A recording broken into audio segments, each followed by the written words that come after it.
This episode was brought to you by ladies. Step up your lash game and join the Mink Lash Gang.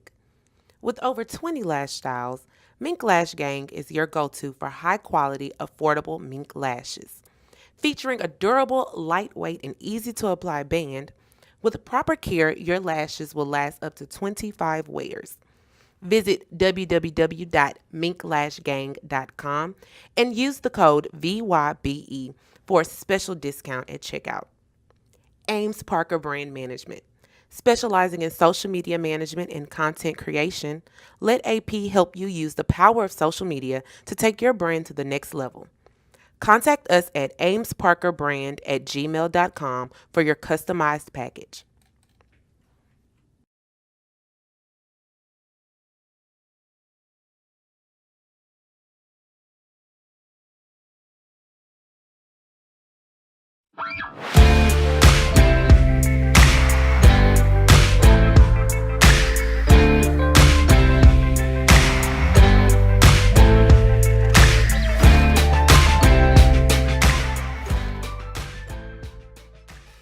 Hey everybody, what's going on? So today is another episode of Vivid Vibe. So tonight's gonna be a really good show tonight. So to my right, we have the Miss Toy. I was making sure. Hi guys. We welcome back Miss Toy. Hello. And then to my right, we have the other Chanel. Hello. Also is beautiful. Talking to Mike. And then we've got and then we have my brother from another mother, Del P. Hi. So Del, you want to tell everybody what No. we're talking about today? No, I'm playing. Go ahead. No, I'm playing.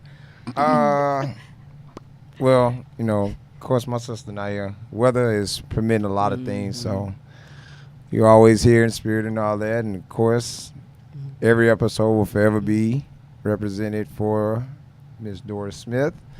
And tonight's topic will be we'll try to focus on depression and kind of like leaning towards insecurities and other things. It kind of changed my mind a little bit because of the things that happened. How you pronounce her name? Aisha Curry? So it kind of felt like I was going to add that in tonight because people kind of blew it completely out of proportion. And it just goes to show that, ignorance is bliss. But nonetheless, we're having my 3 women in here tonight. All month long, it will always be about women and focusing on mental health awareness. So I want to make sure Vivid Vibe showed that light to that and understand that our queens go through things mentally a lot of times, and you have to remind yourself that you're not in this by yourself, that there are other women out there going through these exact same things that you're going through. So, we could start out with the whole Aisha Curry thing and how you 3 of y'all feel about it and how can you relate to that, so whoever decides they want to go first. I mean, for me, I think it's messed up that everybody feels like she's trying to be thirsty. Right. Like, all she's trying to say is sometimes you want to at least have not someone else to say, hey, you look pretty good. It's not like you're trying to be like, hey, everybody, hey, you, say something nice about me. So that's how I feel about it.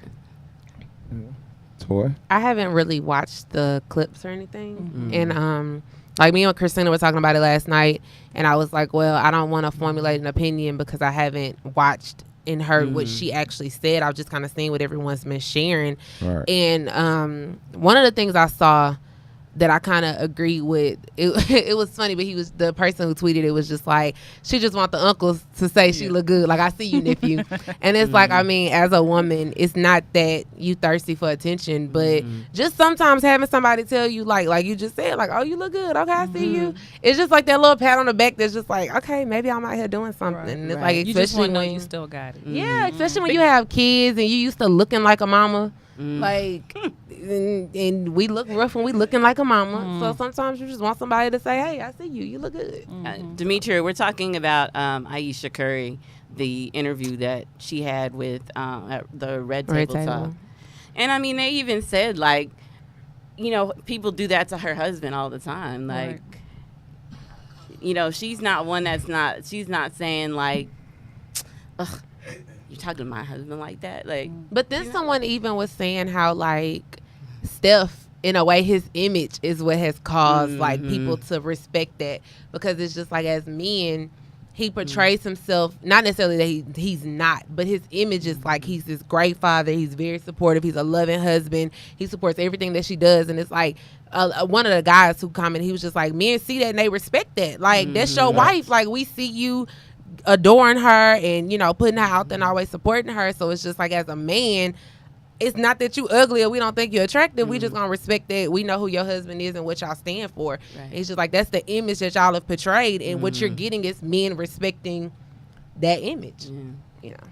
But then, I'm sorry. Go ahead. You can say something. Oh, I mean, I would totally piggyback off of what Toya is saying. I mean, you know, you just want that pat on the back to let you know that you still have it. You know, even though we're out here being mothers, counselors, you know, sisters, things of that nature, like, we just want to know that we're still attractive to a certain extent. You know what I mean? Like, I feel ran over, but I don't always want to look ran over. You know, so exactly. I agree. You know, it'd be when you feel like you look cute, don't nobody say nothing. Right. It's like when you look busted, everybody got to say something. You have a bun and glasses on. People like, you look so pretty today. You be like, girl, I feel like but then your face beat, your hair laid, don't nobody say nothing. You be like, maybe I don't look as cute as or you can't take a good selfie that day. I mean, for the most part, the key to that situation is stop watching snippets. Yeah, that's the key to that whole thing, and a lot of that is publicity. And I looked at it a different angle. It's like, it was more so publicity for the Red Table Talk more than what it really was, because it's not the first time they've done it. It's no shade to them. I just kind of pick up on certain things where they did that exact same thing with was it Jordan Woods? Yeah, where you only put a certain snippet out there. And it's like, this is what's going to bring us ratings, which is where the way we rock, I'm like, I'm not feeding off of anything bad, period. And that's what, like, people don't, like you said, they only see that snippet. Right. People don't realize, like, there's a lot of other, what was it? They had this one on John Oliver. They showed this interview with this guy who was talking to this guy with the this black guy, and the white guy actually had the Confederate flag. And so they had gotten into a debate, and all you saw was a little part of it. You didn't actually see there was more to that, you know. So people a lot of times don't want to stop to look at the rest of it. But I noticed too when you go see, you know, articles and stuff you see on the internet, they have like people who have ordinary significant others, or people who are dating ugly people. Like, they do stuff like that. Yeah. Like, seriously. Like they did the guy from Grey's Anatomy. I already feel like nobody's ugly. But, you know, I mean. Yeah, like, right? It's one of those things where it's like to each his own. Because I've dated chicks where it'd be like, she's ugly. I'm like, yeah, but, I mean, you don't have to sleep with her. That's kind of like my business. So, I don't know, like. A lot of that kind of leads into what we were really getting into tonight, where is, you know, that's like a personal thing where she could really fall into like personal, I'll call it personal depression. Well, the reason why I'm using it as a personal depression is because a lot of times when you're going through that, nobody else knows. So that's why I label it as a personal depression, and you battle with that. You know, that's a lot of, like you said earlier, where, you know, she'll start beating herself up later in life about it, because it's like, dang, yeah, my man doing this, that, and the third. I'm receiving this, I'm getting this and getting that. But it's like you still don't feel like yourself. Yeah. So then you start to question things. Like, you start like, okay, is it my weight? Is it my breasts? Is it my hair? Is it my eyes? Is it my nose? Is it my lips? Is it what I'm wearing? And it goes like deep. And like I said it before when we did Battle of the Sexes, like, I personally feel like society puts like a lot a pressure on women. Mm-hmm. Because it's like, you gotta look, if you're not wearing this, then it's not in fashion, or whatever the case may be. Weave, if you don't wear weave, this, that, third. Like, with black women start doing the whole natural thing, it was a lot of negative feedback on that. To where it start pushing women back to where I'm gonna just wear a wig or I'm gonna wear weave. Like, man, you gotta learn to be yourself. If you don't be yourself, you can't fix your crown. Try but, already being natural when the know, phase started. at the same token, what are some things that the three of y'all go through dealing with? I don't know if you guys personally have depression, but if you do, like, people out there that are watching, how are you guys dealing with it, or how can you overcome it if you are dealing with it? I would say my depression, and I go in and out of it because I don't want to claim it. It's more so it's not social media, because our generation was here before social media. Absolutely. So I don't let social media deter how I live my everyday life. But my depression is more so because I am hard on myself, because I had a vision for myself, I had a plan for myself, and at this point in time, I feel like I'm not at that particular stage where I want to be. Right. So I am, like, really harping on things that I feel like I could have changed and I didn't change. But at the same time, I am accepting reality. Yeah. So that's where a lot of my in and out of depression comes from.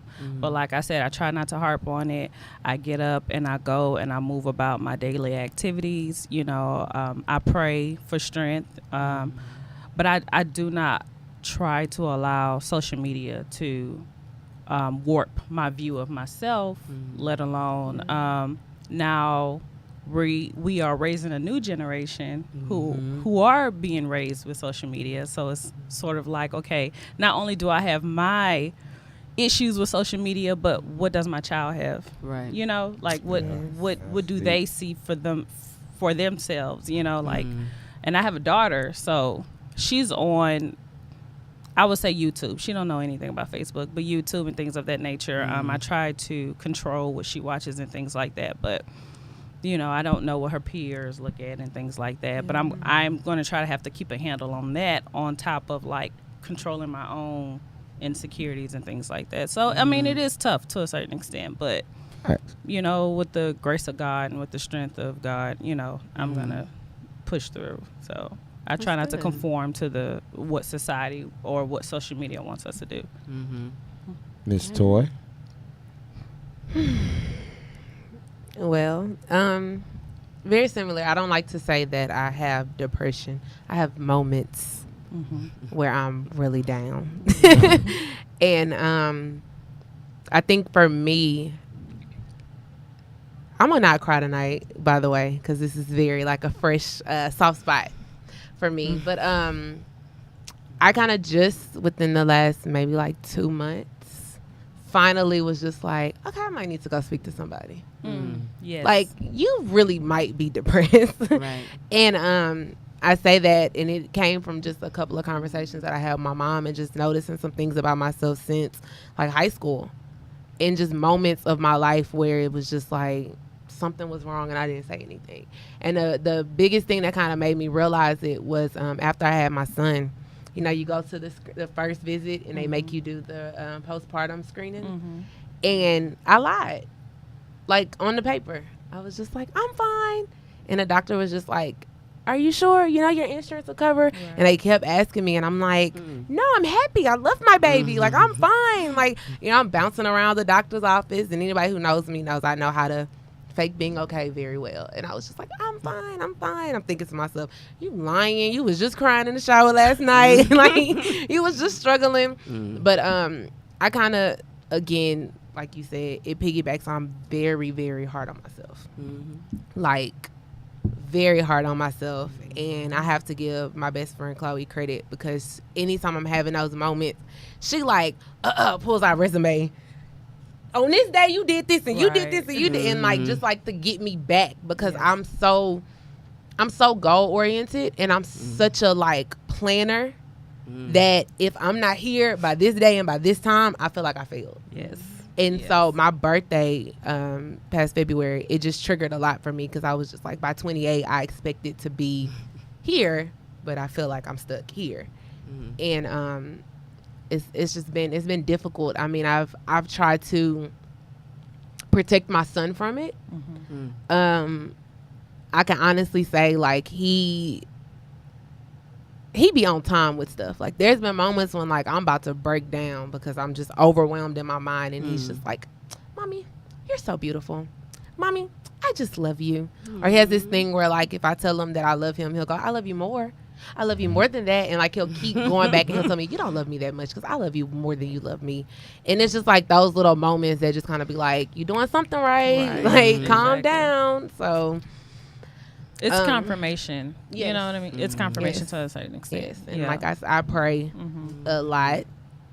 And one of my most recent, I'm a scriptures person. Like, I'm one of those people that I gotta have a scripture for everything. Like, if I sit at the table with somebody, we can probably go back. Me and Misha just had a conversation about that. And I'm like, and in this scripture, Misha like, okay, so you got it. You know your scripture. But that's how I pray. Like, I believe that prayer should be scriptural. That's how I pray. And so one of my things was a psalm where David is just like, soul, why are you cast down?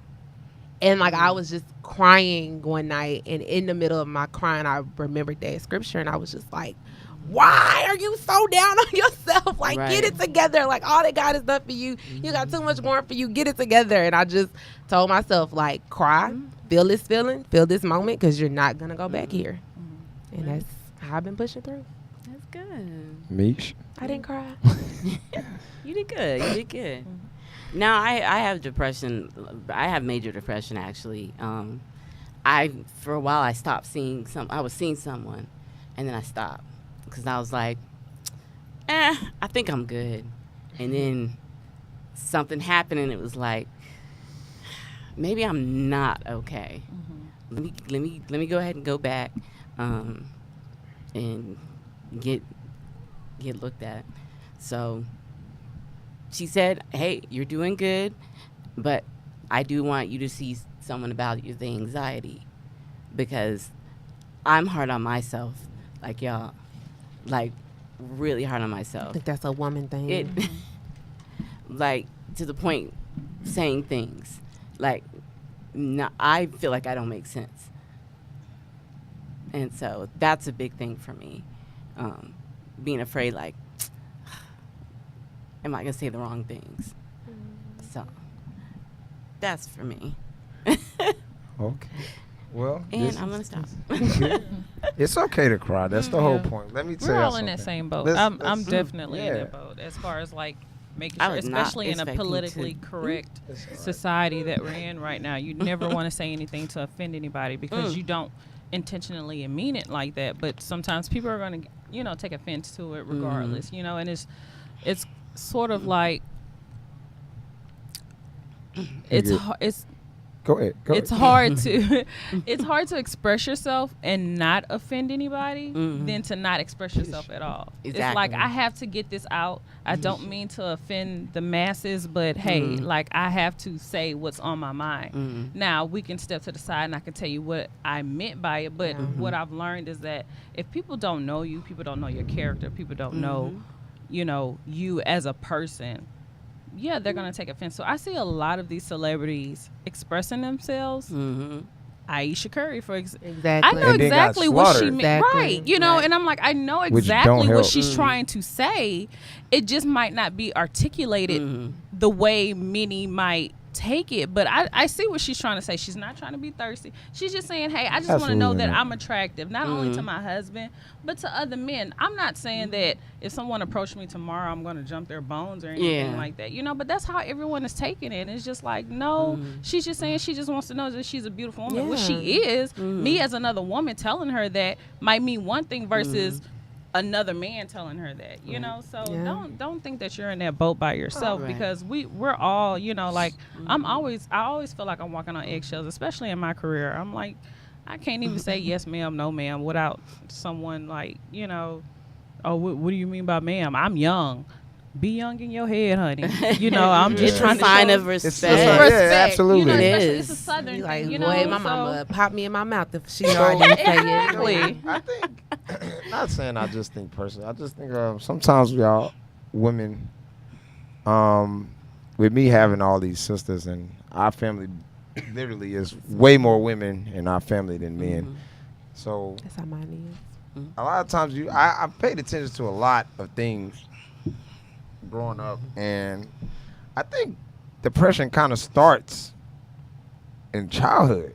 And reason why I say that is, you know, you and I had that conversation, Tori, where I was just like, I refuse to be the parent that's like, hey, you're crying, stop all that crying, da da da.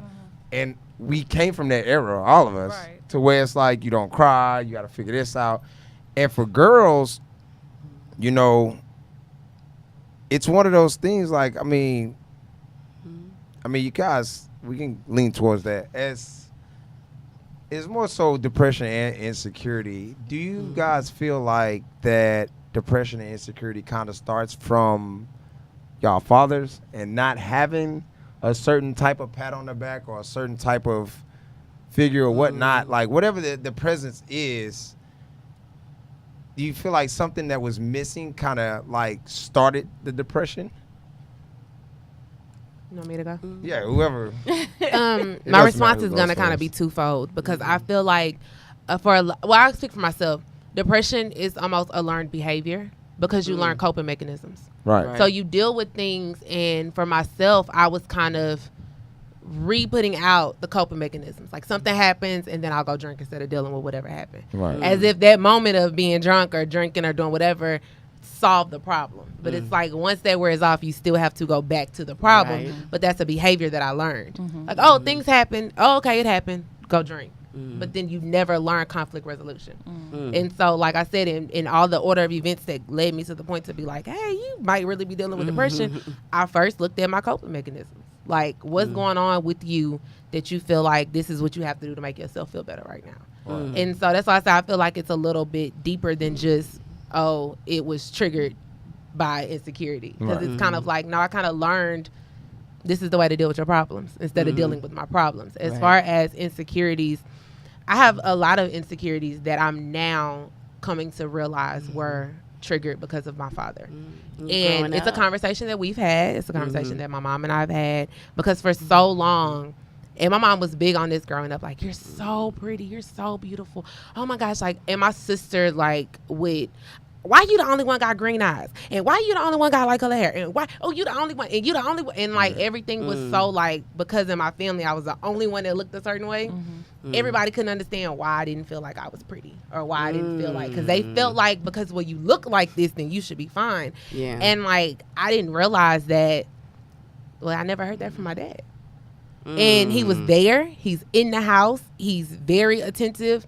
But his way, he's very critical. So for his thing, it's like instead of telling you like your hair looks good, it's like, why you do that to your hair? Which then will make you be like, well, dang, you don't like my hair? Like I remember I cut my hair off. I had a bob. It was real cute. And I walked in the house and I'm like, hey, Dad. And he's just like, did she save your hair so you can glue it back in your head? Wow. And I'm like, you don't like it? He's just like, I mean, if you like it, well, now I don't like my hair no more. Right. So now I'm wearing weave because I got attacked. And so, like, that was his approach on things. And my mom is just like, your dad always thinks you're pretty. He always talks about how pretty you are and da-da-da-da, but he never showed me that. And so that, for me, I didn't realize that in dating, I looked for that affirmation in men because it was something that growing up, I didn't necessarily hear. Like, we had that conversation. I told him, like, your daughter needs to hear you tell her how beautiful she is, how smart she is. You are her first boyfriend. And how everything. And you set the tempo for what she accepts and what she doesn't accept. Because if I sit, don't talk about her like that. If I sit in like, we talk about that later, right? Yeah, the guy was telling him, leave her alone. Not talk about my cousin next like month that. I'll get my shine on. Not talking about my cousin like that. But it came to me realizing as well, my dad couldn't give me something that he didn't have because his mom was very mean. And hard and critical and always had something to say, and it was a learned behavior for him. Right. So instead of telling us like, oh, y'all so smart, y'all so pretty, he was like, oh, well, it wasn't an A, but it was a B. Bro, I passed. Like, Well, you did what you were supposed to do, so. Right. If we didn't get straight A's, it was a wrap. You know, I was close to my father, but it was more so later on in age. So growing up, it was more my mom and her sisters and my grandmother that was giving us positive affirmations, negative affirmations. So it's hard to say. Like my dad, he really didn't like, oh, you're beautiful, don't let no man do this, that, and the third, whatnot. It was more so my mom and her sisters and my grandmother that was telling us, you're beautiful, you're a strong black woman. I mean, and that's what's pushing me still to this day, the determination, strong black woman, you're a beautiful woman, do this for your children, things of that nature, but to hear it from a man, I think it would have really kind of put the icing on the cake. But I'm not going to say that a woman, I guess a single woman, because my mom was a single, right. A single parent raising us. I'm not going to say that what she, instilled in us is not valid to this day, Right. It's just hard to kind of like give my take on like if my father was more present, what I would have turned out to be. I just have to find comfort in, even though I'm missing that aspect of my life, I find comfort in knowing that like I still had somewhat of a support system, and that's what's driving me through society today. That's what's driving me to raise my daughter still to this day. But I do have conversations with her father, and I let him know that you have to be very careful on what you tell your daughter, because you are her first love, her first boyfriend, her first male perspective, period, in society. And so what you set is what she looks for. So this is going off a topic, regardless of whatever relationship me and him have, I do not stop the relationship they have together. Because I want her to have the best of both worlds, so to speak. So Niche. We were always taught to keep everything to ourselves. Oh, what happened in this house, stay in this house. Exactly. Don't you go to school telling nobody my business. African American household for you. We were always. That's one of those. I'm gonna call CPS. Go ahead. I'm gonna beat your ass when we get back. Oh no! My mama couldn't even reach the phone to dial CPS. CPS. What did you? Oh, mama, can I tell them? Call CPS. You know why? They gonna take you from me. They not gonna take me. Now it wasn't on the money for that one. It wasn't until like middle school when she said it again, and it clicked to me like, dang, you right. I was like, I'm gonna run away. Oh well, I'm gonna sleep in my bed tonight. Right. Come here. So No, he following her. But we never wanted to ask. We never wanted to ask. We were never able to really ask Just why. Like, questions or anything. Like, we were never able to ask. They get all in the camera. All that butt. Excuse all the ass in the video right now. No, You can't see it. You can't see it good. All I saw was the keys fly. So Sorry. I agree though. It Right. was initially, I think I broke my mom out of that because I was the inquisitive child. I was the wanting to know why this happened and who said this and where did this come from and why is this and why is that. Right. And she was just like, Toy, when I was growing up, we didn't ask grown folks questions. Like, I didn't have these conversations with my mom. It was I the don't timing know. of the questions. no, you couldn't. No, if you like, a lot of times I think when they said that, it was like the timing of the question. Like if it's a family gathering and the grown folks like in a certain area, like no, you don't go ask no question at that particular No, of time. course Right. not. Duh. Like no, I'm saying like a lot of times I think growing up, this is just me like we grew up together, so I can like relate to the shit a little bit. It was kind of like, hey, Sandball fights. stay in the Lord. fucking kitchen, Oh yeah, that's different, bro. That's a whole nother See, I was conversation. the Yeah. kid that they always lit at the grown folks table. And I knew to That's why, shut up that's and why just none of the sit there kids, that's and why none of listen. your cousins and sisters liked your ass. Like, we don't like the one that can go in the kitchen with everybody else, bro. Right. Like, you Bro, my hear me? sister's 10 and 15, 20 years older than me. So by the time it got to me, it's just like, she been here before. I mean, this is what I'm Yeah. around. Right. So, You're used to being around Older people that are people, older like- here's people. a Like, dope question. And They always say me stay in a being child's place. the only guy here, it's gonna be a hell of a lot of backlash with this, which I'm totally cool with. Very true, Demetria. Did you guys take what you didn't receive in a relationship from a male that helped evolve the depression? What I mean by that is, you know, the things that if you kind of like transition from what we're talking about, where Aisha was an adult and it's like, hey, I'm not feeling this. Then you go back to the childhood and you bring up the fact, you know, the father figure, which is your first everything, like y'all said. So when you do kind of get into this thing where relationships are getting involved, y'all feel like your depression got elevated with the relationships you guys tended to have with different men. Not saying y'all just dated a shitload of guys. I don't want nobody to be like, oh, y'all hoes. I hit It's that. just like with the relationships that you felt personally you were really attached to and it didn't work, like did that add to depression at some point or insecurities? Absolutely. Definitely. 100%. Especially my weight has always fluctuated, like my entire life. Like it don't matter. Like I cannot eat and then I'm like 160 solid, look good. And then I could smell a burger and I'm like 250. like overnight. Like it's no in between. Right. And after having my son, it was even worse because like you're going through that, your body having to now tell itself you're not pregnant anymore. And birth control and breastfeeding, and I'm eating everything, Birth control and it's will just mess you up. like my weight. That's literally, It's really not, yeah. really don't need But to that's be like on for that me. shit. I don't Like, get pregnant. Who don't need to be on it? Wait a a minute. minute. I ain't getting We into about to that. get I know into we all had that. that's a talked whole before, nother thing. right? I We know can do a talked- sidebar, but Right. Wait, it's okay, really not yes. healthy for y'all. It's not honestly. at It's all. not. But neither is but another child right now. So Condoms. Duh. Okay. do y'all? Next. Yeah. Ain't That's no a whole y'all. nother Battle conversation. of sex is fucking over. That's Whoever was talking talk. No, absolutely not. I would say my relationship with my child's father was a little bit hard on me because I was raised Southern. Like you meet the guy, you get married, you know, you have the house with the white picket Press fence, that shit. and then you have the child. You know, unfortunately, mine didn't work like that. And in my immediate family, I was the first to have a child out of wedlock. So I felt like it was a lot of pressure on me. You know, I felt like, in a way, I was being judged by, like, my mom, her sisters, things like that. Even though still to this day, they'll tell you, girl, no, like, you out here doing what you doing, you being grown, you know, sometimes Shit pregnancy. happens. Right. You know, but that's just, again, another thing that I was hard on myself about.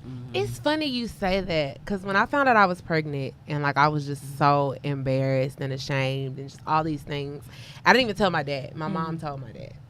So my dad calls this like family meeting, and I'm sitting there like, I don't want to hear it. What you got to say? And he was like, you know what? You're an adult.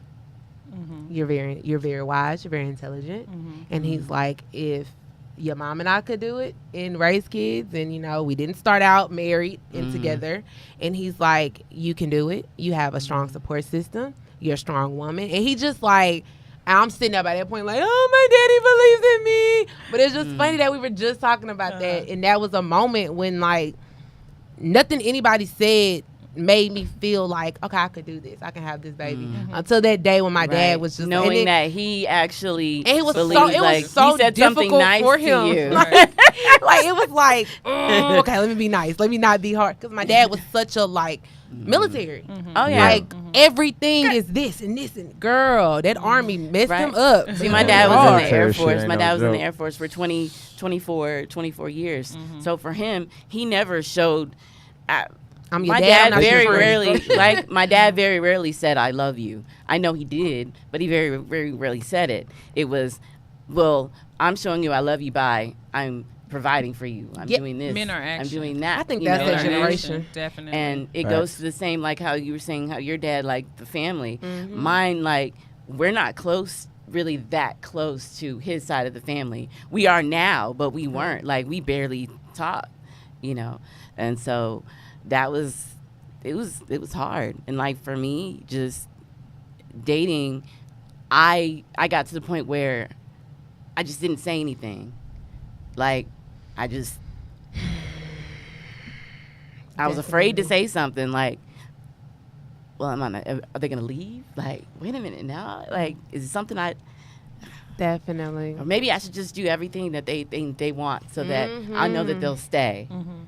So that was a big thing for me. I think that for me, I told my mom like one day, well, my sister and I were kind of getting on her one day, and we was just like, you know how hard you made it for us dating and watching y'all have this like healthy marriage. Like, I won't say it's perfect, but like to watch two people have the same like, hey, no matter what, if this ship go down, we going down on it together. And to watch that, and then to grow up in this generation where people like, I'm out. Anytime something happened, like it's no You made me angry. I'm moving out. Yes, and that's really just like people wake up and just be like, oh, I don't like you today. What? And I'm like, you know how hard it is looking for, not necessarily looking for it, but then you find yourself in situations where you settle. You don't say nothing. I don't want him to leave, because it's just like somewhere in your mind is just like you want that so bad that it's just like, well, maybe I gotta suffer through these things. Or maybe I'm just not good enough, and nobody else will want me. So I'm gonna stay with that one.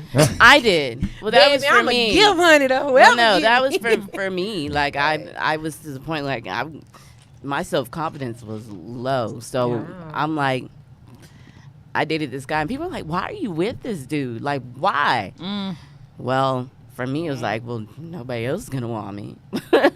That's how I felt. That's what you tell yourself, and you end up convincing yourself, and then next thing you know, you have the ones around you that love you, that known you for years, are like looking at you like, what are you doing? You know, and it's just like, well, like in my case, I felt like I wasn't the perfect princess or anything like that, but I mean, I had my stuff together or whatnot. Then I got caught up in this situation, but I love this individual, you know, and I'm just like, okay, well, you know, I'm going to move forward with this as far as my child and things like that. But during the whole time while we were dating, people were like, you know, not necessarily he's beneath you, but it's kind of like, is this someone you can actually like see yourself establishing a life with? And at the time I was conflicted, because I was like, I love him, but I mean, can I really see myself long term with it? And I mean, in a way I did, you know, but when it did not boil down to a commitment, I felt like I failed. I felt like I failed as a woman. Like, I felt like I did everything in my power to get this individual to commit, and he could not commit.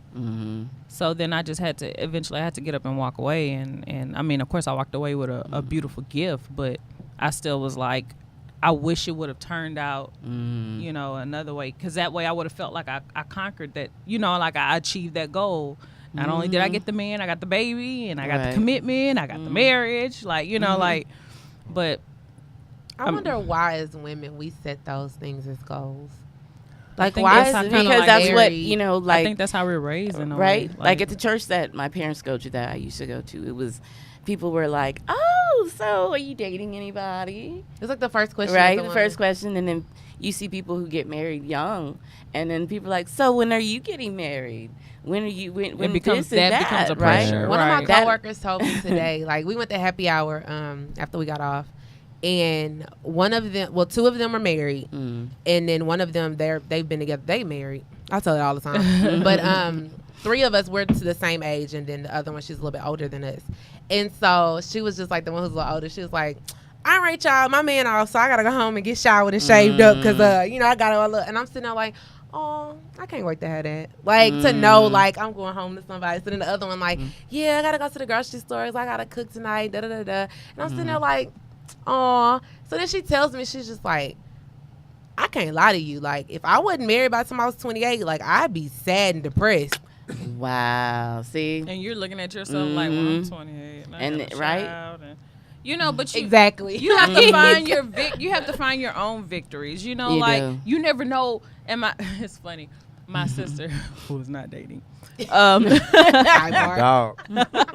My birthday She dog. will tell me every day, you do not know what's going on behind closed doors. That is Absolutely true. not. People Facts. will put on a facade, honey. Yes, Honey, yes, when yes, I yes. tell you, I'll be sitting at work and I'll have a coworker just pull me to the side and just be crying on my shoulder, telling me everything that's going on, and I'm like, oh, but according to Facebook, honey, Right? you know, y'all out in Colorado at the cabin, but you don't Right. know, you But know what that's I mean. that So it's fiction. like you can't live your life through someone else's. Yeah. You have to be Exactly. comfortable at where you're at in life, and that's. I feel like that's where I'm getting at right now in my time right now. Like the Lord is like, if you can't get yourself together, why am I going to bless you with somebody else? You know, Exactly. You can't love yourself. You can't love nobody else. Right. exactly. So that's why I'm just like I'm growing out of that, looking at everyone else's lives and be like, oh, I want that, you know, things like that. Like I feel it's coming. It's just not my time. Right. It is. So, It's never. that's the way It's I not going look to at be it. in your time. It's going to be in God's time. Like when you know. And a lot of times it's when you're not looking. Like when you're not looking, things happen. Right. I totally agree with that. Because I'll there's be been so wanting to many start over. successful relationships that I've had that I was not looking for, and I Right. was like, oh, this turned out to be real cool. All right. You know, so. Right. Well, And one thing, like for me, you know, with the child situation, for me, like I can't have, and I've said this before, like I can't have children, and that was for one person I dated, that was a big deal. So when you were saying before, like when your relationship, you know, ended, you felt like your failure as a woman. That's how I felt. I'm like, well, I can't give him what he actually wants. And that's a whole Right. a whole nother topic and Right. question. Yes. Women, we feel That inadequate when we cannot produce life. I was But- told at 16 that it was likely I wouldn't be able to carry full term, and I'm 16. Like I don't really understand. Right. And I remember the first thing, like I said to my doctor when she said that, I was like, I'm never gonna get married then if that's the case. Yeah. And she was like, why? I was like, no man's gonna want to marry you. You can't have kids. Like. So it's just, but again, because as a woman, like that's our goal, like marriage, kids, family. Right. So, with that, you know, we always end the show this month with always bigging up the next woman next to you. So, you know, as usual, three of you guys will give each other compliments before we close the show and let each another know that you have somebody there or dealing with the same situation that you're dealing with. So we'll start with you, Chanel, because you're right here next to me, and I'm petty. So you go first, and you just give compliments to amongst each other before we close the show off. Well, I'll address both of you ladies. This is my second time on the show. Second time meeting you, Toy. First time meeting you, Misha. I would just say both of you all's light. Speak right into the mic. Speak right Yeah, it ain't gonna pick it up. You move to the side. I will say, just being in you all's aura, I can feel that you all have a lot of positive vibes. It's not, you all don't have that vibe as far as like I'm trying to outshine the other. It's more like you're my sister. Let's get through this journey together. And I feel like that's what a lot of us black women, I'm only going to speak on African American women right now because, you know, and right now I feel sometimes we're the most divided, but we're the most strongest once we, you know, come together. So I love you all's aura. I've watched previous shows. I love how you all like empower each other. And I just want to say, continue to do that. Continue to move forward, and it's going to be a snowball effect. You know, the more and more you all move forward together, the more and more women will jump on the bandwagon and mimic what you all are doing. I like that. Oh, it's my turn. Okay, I said I'm not gonna cry today, so I'm gonna start with Miss Misha over here. Don't do it. Cause Misha's like, she's like my little big sister. Cause like she's the big sister, but then there's moments when I be like, "Hey, get it together," and I'm super proud of you because, like I told you before the show started, growth. And it's like I told her like months ago, she's like my little caterpillar.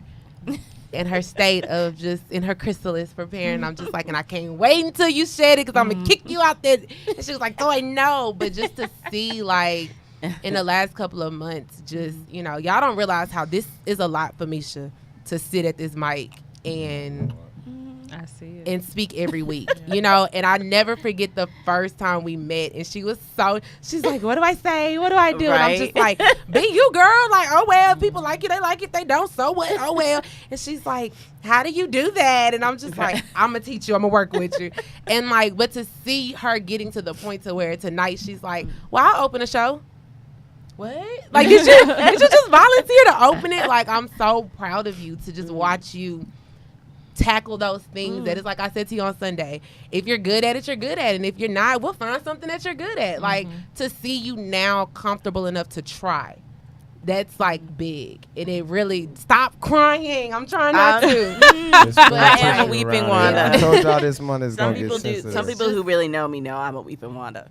So, but no, it's just a good thing to see. And like, same goes for Chanel, because she was watching. Like, to just see the both of you and the strength that y'all have shown these last couple of months, and with the things that y'all have been going through, it's like, oh, my babies are growing. Like, I feel like a proud mom. And then, cause it's like, it's only been 2 times, but I feel like we bonded. right? And like, we had some little sidebar conversations. And I was just like, I told her, I was like, I like her. Like, I like her. No, it's just like, the moment you walked in and sat down, it was just like, okay, you cool. Like, and it's rare that you meet people who, for the first time you meet them, it's no guard. In a way of like, okay, well, let me figure you out and let me see how I gotta handle you.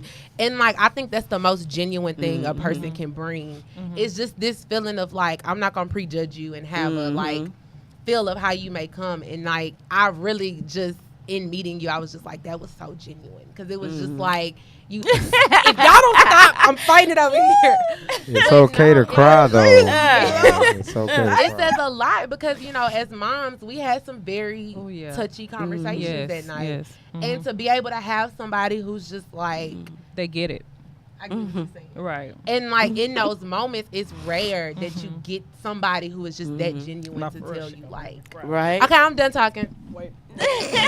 I'm like, God. I got these if you need some. It's hard. That's mother. I guess I'll go real quick. So, you know, Toy, you. Don't you do it. I can't make eye contact. Don't you do it. I can't look. You mean so much to me, just in the sense of when I met you, I was like, well, the tissues out. it felt like I've known you for a while. Like, it was just kind of like, hey, what's going on, you know? And so I feel like we have that sister bond, and I just appreciate you so much. And Chanel, like, Little big sister. I felt like I had known you all my life. Like, once you came in, it wasn't like, you know, some people are like, oh, hi. No, it was like, hey. Family, you know, and it what's felt going good, on, right? cousin? It Distant felt cousin, really, it don't matter. felt really, really good. So I appreciate that. And, like, the positivity just in meeting you, just talking, it's awesome. So that I appreciate. Oh, Lord, Major. Dope. I'm gonna cry my lashes off. I got man. Pull them off. this big lash game. Girl, it's silent until next month. It's not my time. But Really? I would tell you 3 queens that Queens. absolutely understand that you're not going to go through anything that you're not built for already. So don't second guess yourself and stop questioning yourself.